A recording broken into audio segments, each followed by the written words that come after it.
Howdy folks, and welcome to the Hillbilly Kitchen. Today we're making shipwreck stew. Now I love cooking like this because this is how my granny taught me to cook. She said you put a pot on the heat and you turn it on and then you start putting stuff in it and you'll come up with a meal. And that's kind of what shipwreck stew is. Now you can substitute just about anything in this you want to. I'm going to go over kind of what I've got real quick and we're going to get started. I'm using about 1 pound of ground chuck. You can use any ground meat you like. You could even use the meat substitutes if you want to. I've got me some vegetables to season with. I have a chopped onion and a couple sticks of chopped celery. Both optional. You can do peppers, you could do a carrot, you could do, oh gosh, just all kind of stuff. Anything that will add spice to it. Garlic for sure. I've got about 3 cups of diced potatoes, which was actually 3 russet potatoes. You could use canned potatoes in this if you wanted to. Probably want to do 2 cans though, because you kind of want more potatoes than anything else in it. I've got a can of diced tomatoes, a can of whole kernel corn, and a can of dark red kidney beans. You don't want to drain any of your vegetables because this is a stew, not a soup, so it's going to be thick. And we may have to add a little bit of water to it to get our potatoes cooked, but we'll see how that goes. Anyhow, I'm going to start by getting my ground beef thrown in here. And like I said, you can do just any meat you want. If you want to do turkey or something like that, that'll work just fine. Even the meat substitutes work. And we're going to get this a-cooking. Now, I'm going to wait to add my onion and my celery. And if I was doing garlic, I'd wait a little while to add that too, because I want to adjust my fat in this. If it ends up having a lot of fat in it, which it's an 80-20, so it shouldn't have a whole lot, but sometimes I think they cheat a little bit on that. And we've talked about fat a lot before too. If you are feeding a great big crowd, you can put twice as many vegetables in here with this much meat. But you might want to leave the fat in if you have to feed a big crowd and you're on a super tight budget, because fat adds calories, it adds flavor, but most important, if your money's tight, fat is what fills you up.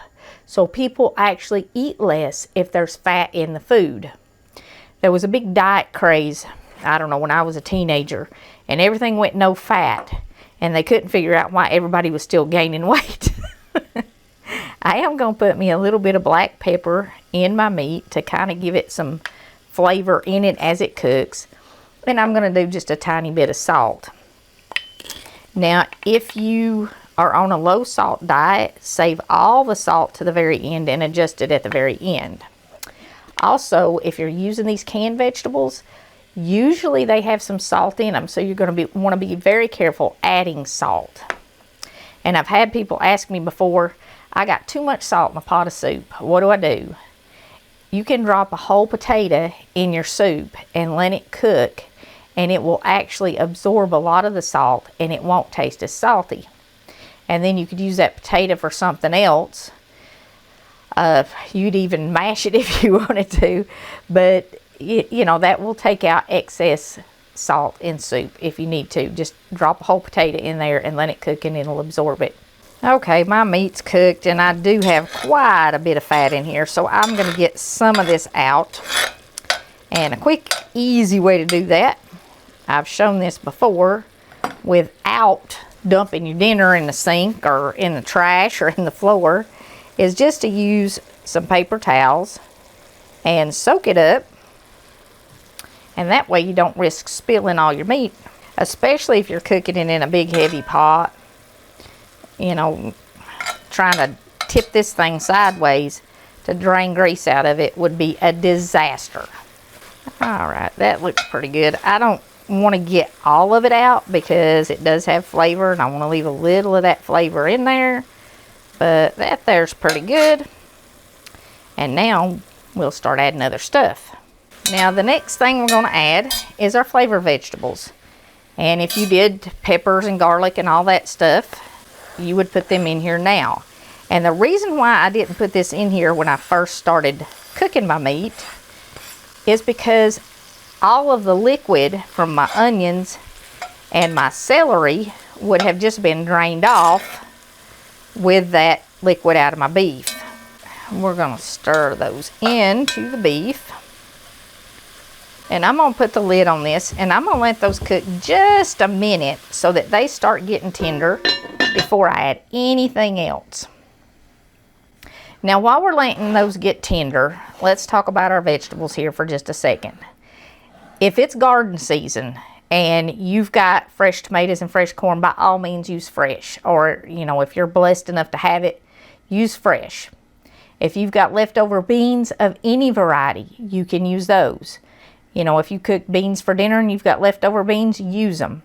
If you've got leftover vegetables in the refrigerator, a shipwreck stew is a good way to get rid of them, no matter what they are. And during garden season, lots of folks will add okra or squash in here, or whatever they've got coming in fresh out of the garden. It's a shipwreck. Throw it in there. That's kind of the point of this. And like I said, you can use frozen potatoes, you can use canned potatoes, you can use whatever kind of potatoes you've got. If you have the canned vegetables, be careful with added salt. You know, you don't want to put a whole lot of salt in there, taste it. But if you're using fresh potatoes, you're going to have to add a little salt and a little pepper. I'll have to add some salt and pepper.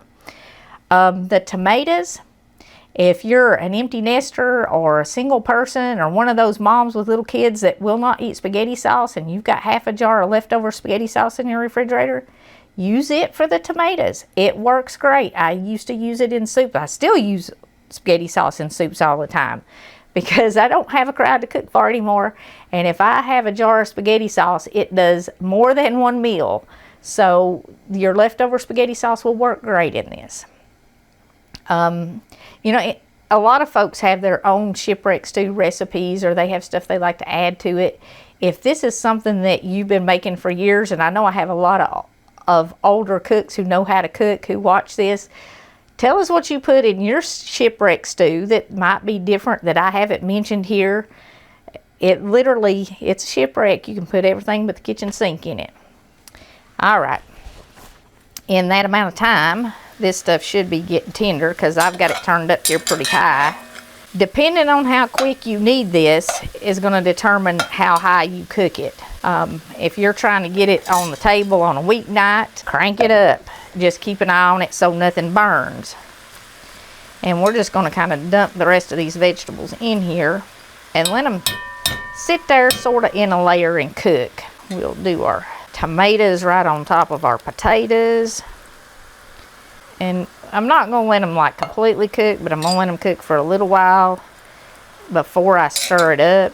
Do want to make sure you've got some moisture in there though. That's why we didn't drain anything. And we might have to add, like I said, a little water to it. Because it might get a little too dry, but we'll see. Now, I'm not going to add my corn yet. If you cook corn, as long as it's going to take those potatoes to cook, canned corn, it's going to be tough as shoe leather. You can also use frozen corn and stuff if you've got the frozen. And you would want to put it in there a little sooner than I'm going to put this can in, but I'm going to leave this can sitting here and I'm going to add it after my potatoes start to cook. And just put the lid on it, keep an eye on it, don't let it dry out. Normally I'd probably cook it on, probably medium once it started to boil until my potatoes were tender. But like I said, you know, if it's a weeknight and you got to get dinner on the table, or you had some of them relatives drop by that don't give you no notice, you can crank it up and boil it. As long as it don't boil over or boil dry, you're good. Get it done a little bit quicker.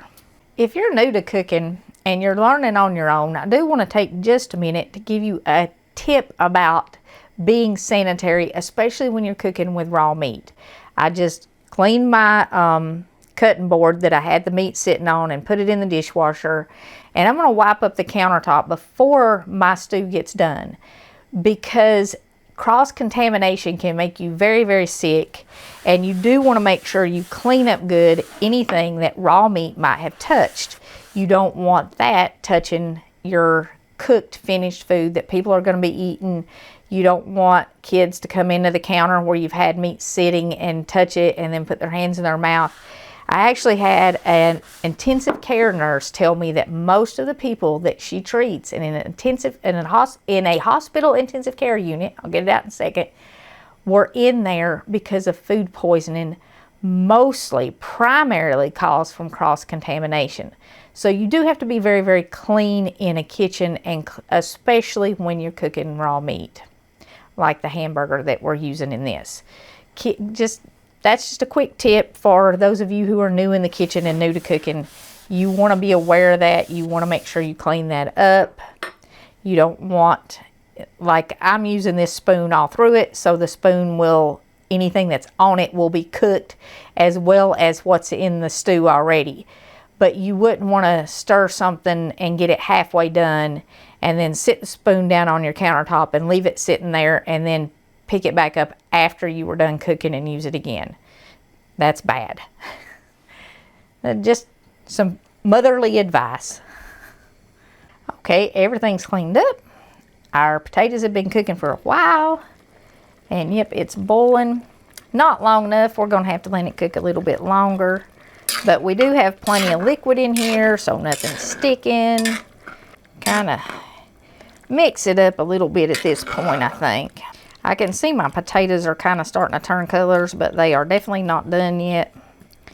So we're going to put the lid back on this and not totally mix it up yet, but get the vegetables all down in the liquid good.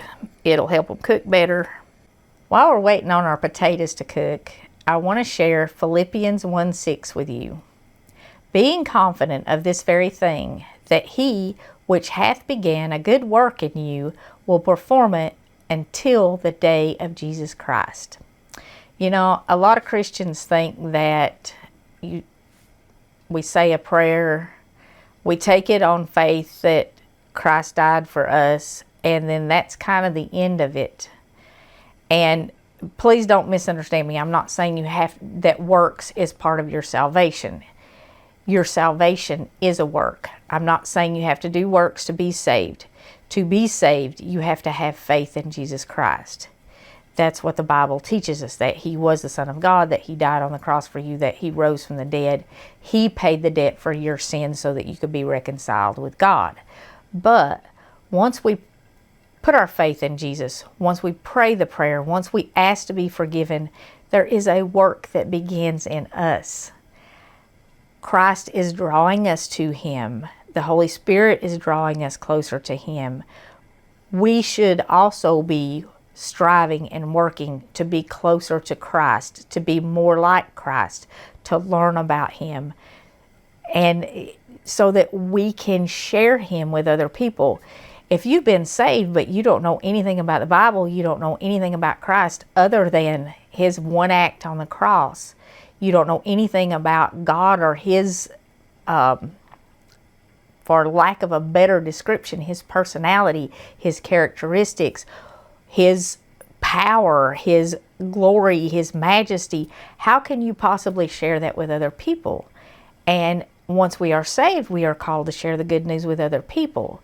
So there is a work being done in us. And whether you're working toward it or not, the Holy Spirit is working on it. God is working on it in you.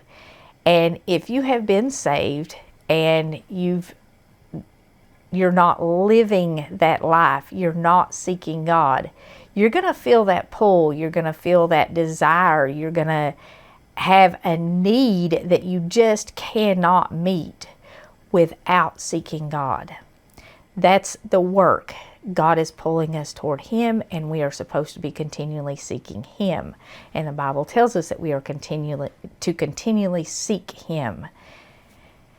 So if you've been saved, but maybe it's been a while since you've opened your Bible, maybe it's even been a while since you've prayed, I want to encourage you to get back to that. I want to encourage you to find a family of Christians that you can fellowship with and celebrate with, and a family of Christians that will help you learn about Christ, that will help you learn about God and help you grow closer. Some Christians that will help you with the good work and get you to that point where you're one of those people that the whole world can just see God in them.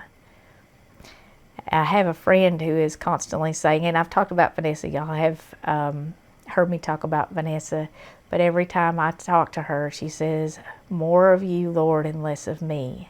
And that's the goal. That's the work. More of you, Lord, and less of me. We should all let the world see the Lord in us every day if we have been saved, so that they know He's doing a good work in us. Now let's check on this stew, because it's good too. All right. It's boiling good, and yes, our potatoes are looking very white. And that lid is very hot. Mercy. There's plenty of liquid to cook it, to keep it from burning, to keep it from sticking and all that stuff that's coming out of our vegetables. And that's kind of what makes this a stew and not so much of a soup. You can see how thick it is. It's not where there's liquid, but there's still not like a broth like you would have in a soup. There's no cream in here like you would have in a chowder, which is a cream soup. I learned that recently. I mean, we made cream soups, and I always wondered what the difference between a soup and a chowder was. A chowder is a soup that has milk in it.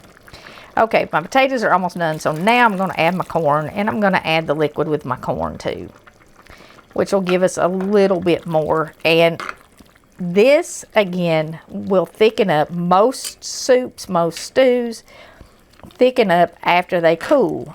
And because this has the potatoes in it and the potato starch, it will definitely thicken up when it cools. Now, how long you cook this is going to depend on what kind of potatoes you're using and how big of a chunk, or how big they're chunked. I dice mine fairly small, so 20-25 minutes. If you're in a big old hurry and you use those canned potatoes and all your other vegetables are canned, they're all cooked. You literally probably only need to cook it 15 minutes, but you do want to let it simmer a little while to get the flavors of all the vegetables meshed together. That's what makes it really, really good. And if you're using all cans, still 15 minutes will get them kind of meshed together. It's better left over because the flavors mesh better, and you can cook it, day one, let it simmer 40-45 minutes to really get everything blended well, all the flavors kind of together. And like I said, make substitutions in this. I am going to add a little bit more salt to it, and I'm going to add a little bit more pepper to it while it's finishing up here. And whatever spices and seasonings you want, you just throw them in there. Don't need a whole lot of salt. The only thing I'm salting is my taters. And that's all there is to it. Once your potatoes are tender, it's ready to serve. 30 minutes, you should be able to get this on the table on a weeknight. If you got a little more time on the weekend and you want to let it simmer a while, it's good that way. Make it the night before. If you've got something going on and you're going to have to run out of the house super quick, make this the day before and then just heat it up. But it's got plenty of vegetables. It's got enough meat. It's good and chunky. Maybe make some cornbread, or if you ain't got time, just grab them a sleeve of crackers. And it's even pretty color with them red beans and the yellow corn and the tomatoes and the potatoes. It's a pretty soup. This recipe's a keeper. It's good winter, summer, spring, and fall. Hang on to it. Give it a try. Throw what you want in there. Remember, just anything but the kitchen sink. It's a shipwreck. Thank you so very much for joining us at Hillbilly Kitchen again. If you haven't already, please don't forget to click like and subscribe before you leave. Share our videos with your friends, and until next time, remember to put God first.